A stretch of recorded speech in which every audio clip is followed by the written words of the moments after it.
Welcome to Pesto Comics Audio Edition. This is the entry for October 9th, 2024. We're in the middle of it, an argument in favor of crap. Welcome back. The past few entries of this newsletter have been me selling you something or reviewing how those sales or conventions went. I'll definitely be doing a lot more of that in the future, but we'll take a brief respite from that over the next couple weeks. I've had to do some thinking and some launch dates are going to get shuffled around. Kickstarter pushing my pre-launch for Big Smoke Pulp a few days out gave me some time to reflect. I could use a bit of runway to make the next 3 campaigns go a lot smoother if I breathe a bit. If it means moving a deadline that I arbitrarily set for these projects, then so be it. With that said, I've picked dates for all the coming projects, and I still have a couple conventions coming up to cap off the year. This is just scratching the surface of things I have going on for 2025, and because of that, these newsletters have become a little unruly. I've added a table of contents to the Substack to try and help you sort through it, but I have a question for your readers. For those of you just listening, if you visit the Substack, there's a poll, and on there, I'm asking, do you prefer the weekly, extra-long, comprehensive posts, or would you prefer if it was split into a promo update post and a newsletter content post? Both still weekly, so they would come 2 times a week. It's the same amount of effort for me. I'm still leaning towards the latter, but I don't want to fill your inbox with posts if it's not what you're expecting from me. We've already doubled the count this year, and I want the group's permission before doing that again. With that, let's get into it. Project and event updates. Cover preview for Big Smoke Pulp #1. I shared this first with the backers of From Parts Unknown #1. My friend and Instant Ink comic book podcast co-host Roberto Villacava totally nailed the vibe of this cover.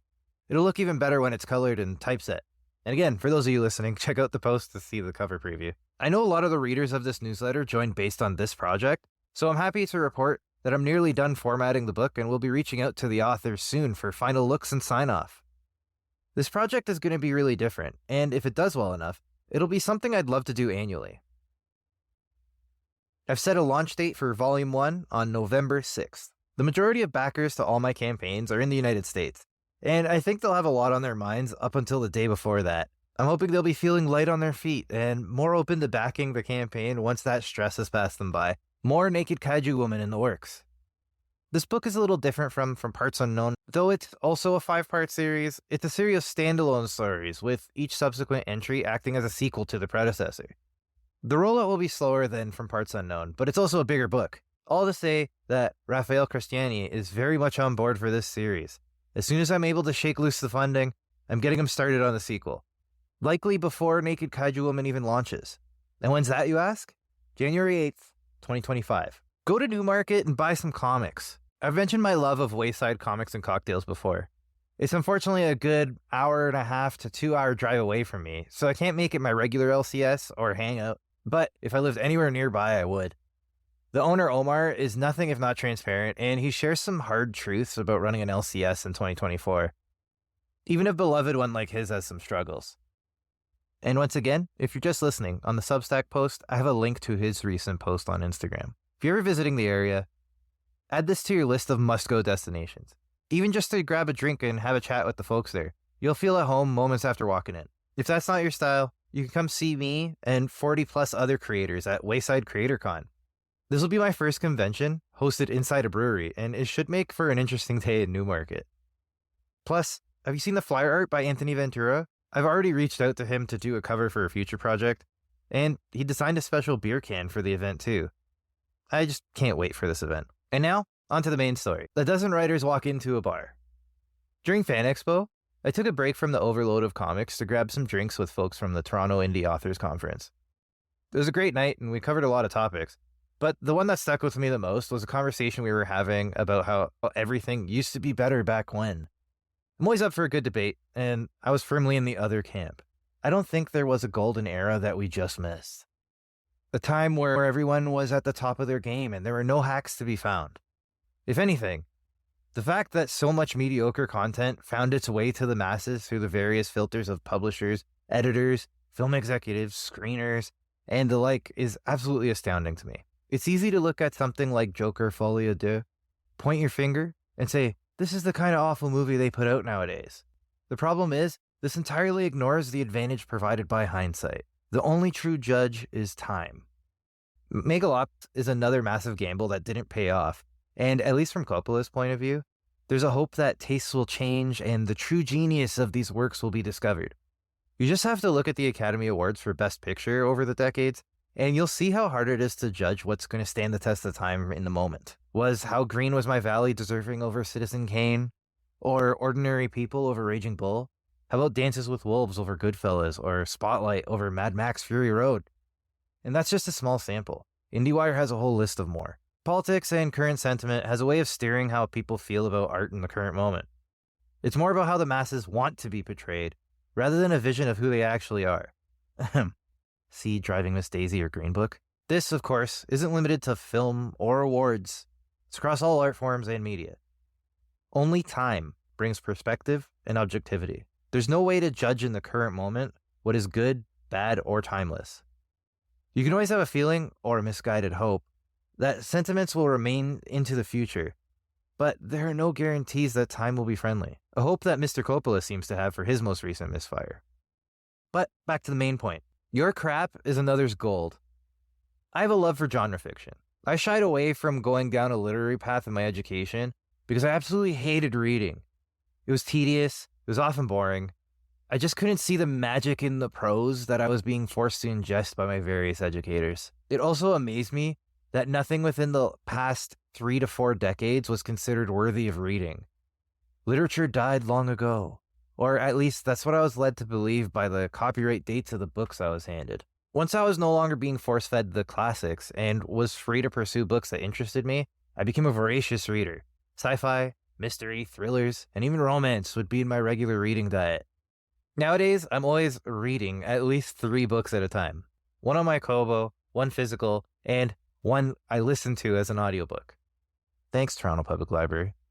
This is something I would never have done if not for genre fiction. If I were to bring that up to my English teachers of old, I would have been told I'm reading crap. Garbage. I'm not really reading. Unless, of course, it's Android's Dream of Electric Sheep or Foundation. Only then was it excusable. See Time.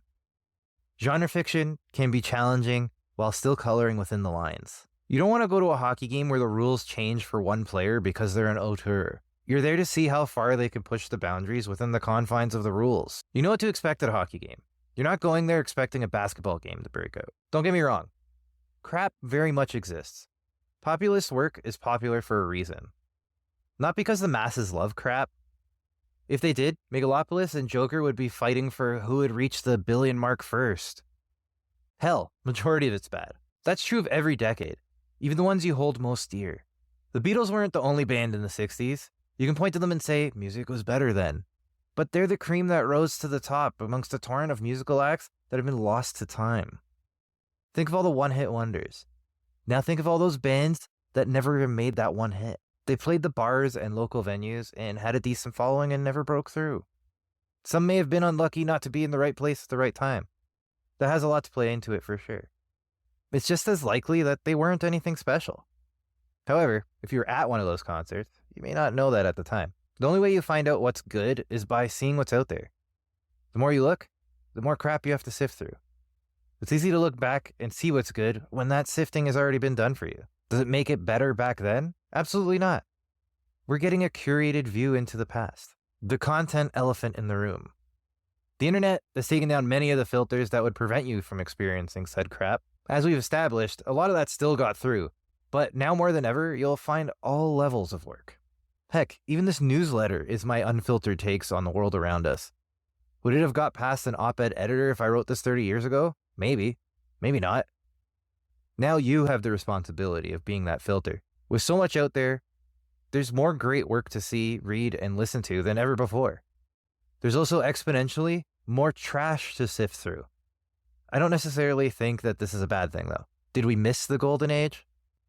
Without getting into the very many problems posed by Woody Allen as a human being, he made a very good point about this very thing in Midnight in Paris. The whole conceit of the film is that things were so much better in the golden age of literature, when Hemingway, Fitzgerald, and others would drink and write with abandon in Paris. It was a time of genius and wonder never to be replicated. Unless you were living in that time. Are we in a golden age now? It's quite possible. Never before have so many different and diverse voices been out there. Never before has there been such a wide range of tastes and an acceptance of genre fiction. I could have never dreamed of a time where Iron Man and Captain America was what held up the box office on its own for 2 decades running. The X-Men and Batman animated series were the best I thought we'd get as far as mainstream acceptance goes. We're too quick to try and define what era we're in. It's nearly impossible to tell while you're in the middle of it. It's also hard to tell what the future holds. Will AI ruin it for everyone? Maybe. I really don't think so, though. We can expect an even further exponential explosion of derivative, unimaginative dreck for those too lazy to put the sweat into coming up with something new and original. The barrier to entry has been lowered yet again. Any writer can recall a time where a friend or family member has said, "You should do a story about," without being able to expand on that thought. Now, they don't need to. But much like how that conversation tends to die on the vine, that's how I predict that AI-created content will go. The downside is that we'll need to be the filter for what deserves our time. I already read as much as I can without quitting my job and moving to the woods to read my books. There will be value in those that can be that filter. But more importantly, and to my point, the bar will be raised for those who hope to stand the test of time. Those that can color inside the lines, while delivering something new and inventive, will be rewarded in a world where AI will paint by numbers. If you think things were better before, just wait until you see the flood of unworthy content that we'll need to sift through to find the gold. It will certainly be easier to look back, but where's the fun in letting others do the discovery for you? In the end, not all content can be good. A vast majority of what's put out there will be awful. It's part of the deal. Most artists grow over time, improving their craft with each iteration and reinterpretation. Some artists start hot, then gradually decline. In most cases, we don't know in the moment. As much as I love The Departed, was it better than Raging Bull or Goodfellas? We knew at the time that the latter two were classics, after missing the opportunity to honor them properly. I'm sure there was a hope that The Departed would join them at the pinnacle, and I'm not sure it has. There's no surefire way to tell what will endure until we're well past when we can appreciate the artist for their work. The best you can do is enjoy what you enjoy, whether or not it's crap. Go enjoy Joker if it's your cup of tea. It's not mine, but I don't begrudge anyone from enjoying it. Or enjoying piling onto it. Just like what you like. Be unapologetic about it. Hopefully, you liked this. Until next Wednesday. Upcoming on Substack. October 16th. Be thankful. Happy Canadian Thanksgiving. And October 23rd. It's okay to start over. When it comes to your favorite IP. And October 30th. Fun with Fulfillment. From Parts Unknown #1. The second part of the From Parts Unknown postmortem. And a real quick, and with that, that's all I got for this week.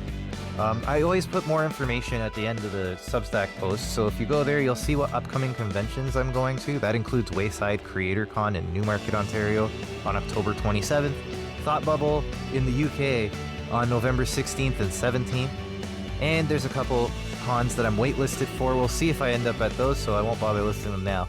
And yeah, I just want to thank you for listening. I really do appreciate it, as always. If you do get the opportunity to go on the Substack and vote on that quick little poll I have, just to see, should we split up these posts into 2 smaller ones, or are you okay with this extra long version that I send out every week? May not be so long as a podcast, definitely a lot to read though. But yeah, I really do appreciate it. And if you haven't had your podcast fill, Roberto and I have been doing this Instant Ink comic book podcast. It's been a ton of fun. It's definitely better if you're watching, as Roberto's drawing live as we're talking about what's on the screen. So checking it out on YouTube or on Spotify with your screen open is the recommended way of doing it. But it's actually kind of good to listen to audio only too. I've done that a couple times. And something I need to improve on is letting people know who are listening to the audio only what is happening on screen. I'll definitely be doing that more going forward. But yeah, it's been a lot of fun, and yeah, I definitely recommend you check it out. You can find that Instant Ink Podcast everywhere. It's also instantinkpodcast.xyz if you just want to go to our website and check that out. On there, you can also apply to be on the show if that's of any interest to you. But yeah, so I won't bore you too much anymore. But yeah, once again, I really do appreciate you listening. We'll have a lot more to talk about next week. Again, I'm going to hold off on selling too much until we're ready to launch Big Smoke Pulp.